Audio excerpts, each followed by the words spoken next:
दोस्तों नमस्कार, आप देख रहे हैं हेलो न्यूज वर्ल्ड। सोच के सकल की वीरवार को गुड़गांव क्षेत्र से लोकसभा प्रत्याशी राव इंद्रजीत सिंह के समर्थन में नूह शहर में भाजपा ने कार्यकर्ता सम्मेलन आयोजित किया। आप देखिए पूर्व केंद्रीय मंत्री राव इंद्रजीत सिंह ने इस मंच और पत्रकार वार्ता में क्या कहा। आप देखते रहिए हेलो न्यूज वर्ल्ड, सोच बेहतर कल की। विधानसभाओं से राज साहब को जिता करके भेजेंगे 2 लाख से ऊपर और 2.5 लाख के आसपास 2,72,000 हमारे जिले से इस बार हम चाहते हैं कि 2,72,000 वोट आपको मिले और वोट नहीं देती, कमल के फूल पे हाथ नहीं चलता। तो पिछले जो चुनाव हुए हैं, चाहे नगर पालिका के हुए, चाहे नगर परिषद के हुए, चाहे जिला परिषद के चुनाव हुए, पार्टी को भी लेकर के आया, उसको जिता करके भेजा है। इसी प्रकार से जब जिला परिषद का चुनाव हुआ, जिला परिषद का चुनाव हुआ, हरियाणा के अंदर सबसे ज्यादा वोटों से सबसे ज्यादा अगर जिला प्रमुख बन करके गए हैं तो हमारे जिले से बनकर खैर मकदम करते हैं, स्वागत करते हैं। जिला में कमल खिलारा भाई जान मोहम्मद जिला प्रमुख जी, चौधरी आजाद मोहम्मद, महामंत्री शिव कुमार बंटी जी, श्रीपाल जी और सभी साथियों, हम 5 साल लगातार लोगों के बीच में जो काम करते हैं, हमने लगभग 2 महीना 50 दिन जनता के बीच में जाकर, क्योंकि पहले आपसे पहले राव साहब को 3 बार जब चुनाव लड़ा तो कभी हड़ताल करते हैं कि इस आंकड़े को जरूर पूरा करेंगे, ऐसा विश्वास हम मेवात की तरफ से आपको दिलाते हैं। जो पीछे कमियां आते हैं और तरह तरह की बातें करके बहका देते हैं लोगों को, लेकिन इस बार मेवात की जनता है, अब उनका यहाँ पर पहुंचने पर खैर मकदम करते हैं, स्वागत करते हैं। मैं सरकार का धन्यवाद करता हूं कि हमारे, लेकिन उसमें जीत में हम अपना कितना योगदान करते हैं और योगदान करना धन्यवाद करता हूं। जय भारत, अस्सलाम वालेकुम, नमस्कार। प्रशासक भाई जाकिर हुसैन जी, नसीम भाई, आजाद मोहम्मद और सम्मानित मंच, राव साहब सबसे पहले रोबिन सरपंच, असलम, नज्जू, समाज सेवी नवीद, पूर्व सरपंच जोदड़िया साहब, जाहिद पूर्व सरपंच इब्राहिम बाज, मौलाना शकील अशरफी, रफीक पंचायत समिति सदस्य निहारिका, वसीम नरियाली सामाजिक कार्यकर्ता है हमारे, आजम सरपंच नरियाला, सौराब सरपंच फिरोजपुर जिरका ग्रामीण, गोविंद सरपंच जी, आजम सरपंच जी नरियाली, जाहिद सरपंच, आशु चेयरमैन साहिब, जफर सरपंच नावली, अलग अलग भाई, अलग अलग ग्रुप में अलग अलग फोटो ले लो भाई, मौलाना शकील, सलीम सरपंच सुलेला, नसीम ठेकेदार, सद्दाम हुसैन जी, नियाज मोहम्मद जी, रफीक ब्लॉक समिति मनहारिका। ये सोचा था साथियों से जब सलाह मशवरा किया, एक छोटी कार्यकर्ताओं की मीटिंग करी जाए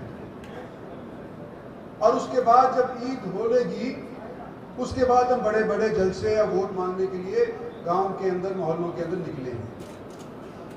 और मैं बतौर कैंडिडेट ये कहना चाहता हूं कि मेरा गुड़गांव जिला के नाम से ये लोकसभा का हल्का पड़ता है। आज गुड़गांव सबसे समृद्ध जिला न केवल हरियाणा के अंदर, तो मैं समझता हूं कि उत्तरी भारत के अंदर सबसे समृद्ध जिला आज के दिन गुड़गांव है। और क्योंकि उसका कॉन्स्टिट्यूंसी का नाम गुड़गांव है, तो मैंने पहली मीटिंग वर्कर्स की भारतीय जनता पार्टी की टिकट मिलने के उपरांत ये उचित समझा कि सबसे पहली मीटिंग में गुड़गांव के अंदर करूं, और वो करी। लेकिन उतना ही महत्व मैं देता हूं मेवात को और नूह को, क्योंकि हमारे मुल्क के अंदर अगर अमन चैन हमने कायम करना है तो सबसे ज्यादा संदेश देने वाला अगर उत्तर भारत के अंदर कोई जिला है तो वो नूह जिला है और मेवात जिला है। ये पगड़ी और ये इज्जत तुम्हारे को दी जा रही है तो आप लोगों से सलाह मशवरा करके ही कहा होगा, और नहीं कही होगी तो मैं उनकी तरफ से कहना चाहता हूं कि ये जो पगड़ी इज्जत की आप लोगों ने मेरे सर के ऊपर बांधी है, सब बिरादरी, सब मजहब की तरफ से आज के दिन के ऊपर मेरे सर के ऊपर है। क्या ये मंजूर है आप सभी को? हरियाणा के अंदर 10 साल भारतीय जनता पार्टी की सरकार रही और प्रयास यही रहा कि हरियाणा के हर जिले को बराबर के हिस्से के ऊपर सरकारी संसाधन को बांट करके दिया जाए। आज मेरे से पहले बोलने वाले नसीम अहमद साहब ने बोला, जाकिर हुसैन साहब ने बोला, यहाँ के इंटेलिजेंसिया से हमारे जिला के बार एसोसिएशन के प्रधान ने भी वही बात कही कि भारतीय जनता पार्टी ने अपने 10 साल के अंदर कोई भेदभाव बरतने की बात नहीं सोची और ना ही करी। इसका उदाहरण आप लोगों ने अपने आंखों सामने देखा है। मैं तीसरी बार भारतीय जनता पार्टी के टिकट के ऊपर लड़ने के तौर के ऊपर आपके बीच के अंदर उपस्थित हुआ हूं, लेकिन आपका हमसफर साथी ये पिछले 10 साल से नहीं।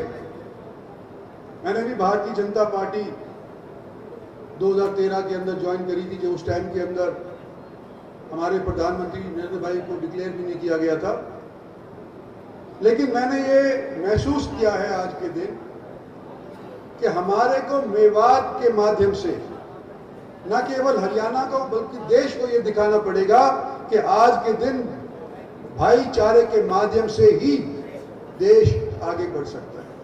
तो मैं उम्मीद हमेशा करता आया, मेवात से मैंने हमेशा उम्मीद करी, कभी कम रही कभी ज्यादा रही, लेकिन इस बार तो जो बोलने वाले हैं, जो मेरे पास मिलने आते हैं, जो साथीगण मेरे पुराने हैं, जब आड़े वक्त थे उस टाइम के ऊपर भी वो कहने लग रहे हैं कि मेवात के अंदर परिवर्तन आया है।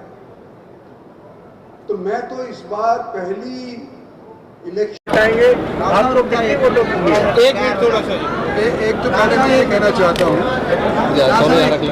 आप पर ना दिख रही तेरी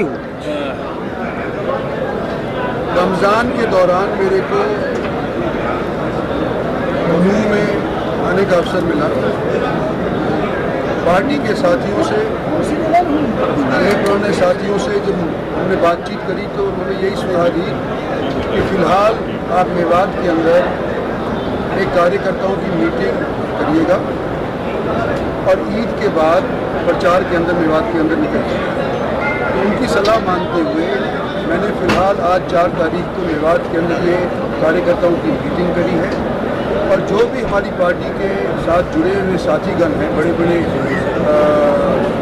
अहमियत रखने वाले जितने भी हमारे साथी हैं, वो सारे आज यहाँ पर उपस्थित हैं। और सबने आज के दिन ये आह्वान किया है कि न केवल हम बल्कि हमारे जितने भी साथी जो यहाँ उपस्थित नहीं हो पाए हैं उनको गांव-गांव के अंदर जा करके, मोहल्ले के अंदर जा करके वोट मांगेंगे। भारतीय जनता पार्टी के लिए मांगेंगे, कमल के फूल के लिए वोट मांगेंगे और आने वाले समय के अंदर पहले की बनस्पत कहीं ज़्यादा तादाद से आपको विवाद से हम वोट उपलब्ध लोगों की बात को मेरे को यकीन है। मैं उम्मीद करता हूँ इस बार विवाद से भी है भारी बहुमत से जीत करके।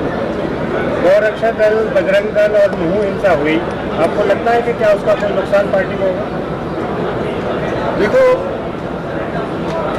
हर एक आदमी एक जैसा नहीं होता, पार्टी में अलग शाखाएं वो भी एक जैसी नहीं होती, लेकिन मूल रूप से जो हमारी पार्टी की सोच है या धारा है वो ये है कि सबको बराबर के तौर पे ऊपर आका जाए, चाहे वो किसी भी वर्ग का हो, चाहे वो किसी भी रिलीजन का हो। तो मैं समझता हूँ कि सबका साथ देने वाली जो हमारा नारे की बात है, सबका साथ सबका विकास है, उसके अंदर सभी मजहब के लोग शामिल होते हैं। और कुछ लोग अगर इधर उधर की बात करते हैं वो निजी उनके हो सकते हैं विचार हों, लेकिन हमारी पार्टी का ये विचार नहीं है। हमारी पार्टी का तो यही विचार है, हमारे प्रधानमंत्री का यही विचार है कि सबको साथ लेकर के हिंदुस्तान को अगले 25 साल के अंदर जब हम 100 साल पूरा कर लेंगे आज़ादी का, उस टाइम तक भारत को विकसित देश बना करके हम दुनिया के मानचित्र के ऊपर खड़ा आपके सामने लड़ने में बुरे मुझे नहीं पता कि गुरेज कर रहे हैं नहीं कर रहे हैं, लेकिन अगर वो कुछ इस बारे में सोच विचार कर रहे हैं तो आमतौर के ऊपर आप मेवात के जो लोग हैं उनके ऊपर उनको ज़्यादा भरोसा था और इस बार वो भरोसा टूटता नजर आ रहा है। इसी वजह शायद दोबारा से सोचने की नौबत आ रही है। देश में भारतीय जनता पार्टी की सरकार थी, ईडी और को लेकर किस तरीके से लोगों को तक किया जा रहा है, उसको लेकर क्या करना है? क्या 400 पास कर पाएंगे आप? ये जो केसेस हैं पहले से ही दर्ज है, ये कोई नए केस तो आज तक दर्ज हुए नहीं हैं। तो जैसे हिंदुस्तान की न्यायपालिका है, हम भी वकील हैं, ये भी वकील हैं, और भी साथी जहाँ पर वकील बैठे हैं। हिंदुस्तान में जुर्म करने के बाद कई साल बीत जाते हैं सजा मिलने तक। न्याय प्रक्रिया इस किस्म की है। तो ये जो पहले के किए हुए दर्ज केस हैं, उनके ऊपर आज के दिन कुछ कार्रवाई होने लगती है, हमने इंडिपेंडेंट एजेंसी है। राव साहब, भाजपा ने 10 उम्मीदवार अब तक उतारे हैं। कांग्रेस कहती है कि 6 उनमें कांग्रेसी हैं, तो भाजपा के पास क्या लड़ने के लिए उम्मीदवार नहीं है? जोर से बोलो या सुनाई बोलो।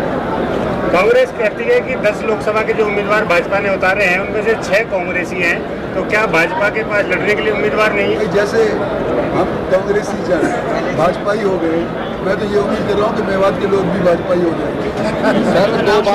सर दो बार कांग्रेस से रहे, तीसरी बार बीजेपी से बनने जा रहे हैं। मेवात की जनता कुछ उम्मीद लगा के खड़ी हुई है, क्या आपकी बात जीतने के बाद में मेवात की जनता को कुछ मिल पाए? देखो, मेवात की जनता को तो अभी तक हमने अलग तौर के ऊपर कहा था नहीं, हरियाणा सरकार ने, भारत सरकार ने, और जो अभी जिक्र हुआ था कि भाई मेवात के अंदर रेल की पटरी जरूर पूछनी चाहिए, तो पिछले साल का जो बजट था उसके अंदर एक खाता खुल गया है। बिना खाता खुले उसके अंदर पैसा दर्ज नहीं होता है। तो ये जो हमारी रेलवे लाइन की जो हमने ऐलान किया था आज से 5-7 साल बरस पहले तो उसके ऊपर हम अमल नहीं कर पाए क्योंकि रेलवे के पास इतना पैसा नहीं था। लेकिन अब आज के दिन जब हमारा देश समृद्ध हो रहा है, हमारे खजाने के अंदर पैसा है, तो मेरे को पूरी उम्मीद है कि आने वाले समय के अंदर 5 साल के अंदर मेवात के अंदर रेल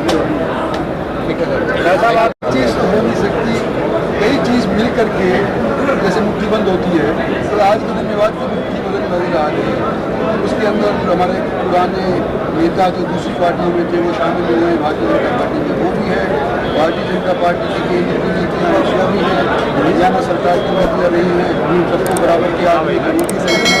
अब मैं समझता हूँ कि ऊपर ये भय था कुछ लोगों के अंदर कि शायद अगर भारतीय जनता पार्टी की सरकार बना दे तो हमारा तेल निकाल देगी। तो ये जो भड़काऊ विचार कुछ लोगों ने मेवात के लोगों के अंदर डाल दिए थे, तो लोगों ने तो देखा है कि भाई अब इस तरह का तो वातावरण है नहीं।